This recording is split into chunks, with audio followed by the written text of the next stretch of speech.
কবি কৰবী বৰুৱা, আবৃত্তি কৰবী গগৈ। কবিতা মই ৰাজপথৰ নাৰী।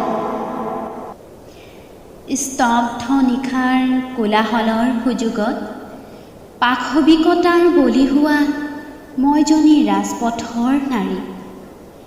হেৰা পথিক, মই নাৰীয়ে কৈছোঁ, আনৰ সুখত মচগুল হৈ জীয়াই থকা শান্তিৰ প্ৰতীক মই নাৰী। তথাপি মই হ'লোঁ মহান নাৰী। সুখন লুণ্ঠন বৰ্বৰতাৰ বহু ভেদি ধৰা সেই নিস্তব্ধ নিশাতেই প্ৰাণ পাই উঠে হাজাৰজনৰ প্ৰেমৰ তৃপ্তিবোৰ। তথাপি আমিও দূৰণিৰ পক্ষীৰ দৰে সপোন দেখোঁ, মিতিৰালি কৰোঁ সমাজৰ ধনী শ্ৰেণীৰ লগত।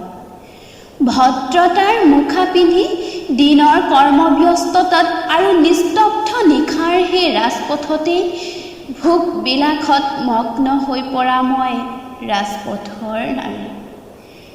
ষ্ট্ৰীট লাইটৰ কাষত চিঞৰত সুৰ তোলা দিন যে এক মৰ্মান্তিক কাহিনী।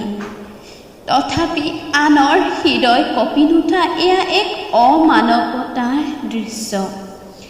সিহঁতৰ নাই হৃদয়, নাই মানৱতা, সঁচাই একো নাই।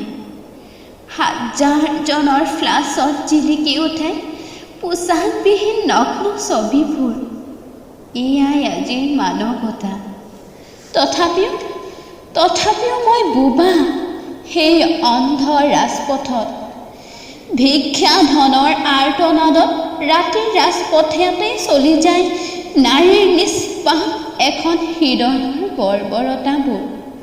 তথাপি মই কি কৰিম? ভিক্ষা পাত্ৰ লোৱা ৰাজপথেই দি যায় আমাক এমুঠি অন্ন।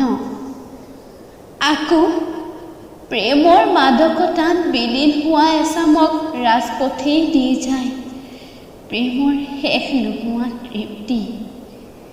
সেয়েহে উত্তেজিত নিসংগতাত আন্ধাৰৰ সুযোগত আমিও খুলি পেলাওঁ সেই পোচাকবোৰ। মানৱতাৰ খাতিৰত সুখ বিচাৰি ফুৰা মই ৰাজপথৰ নাৰী।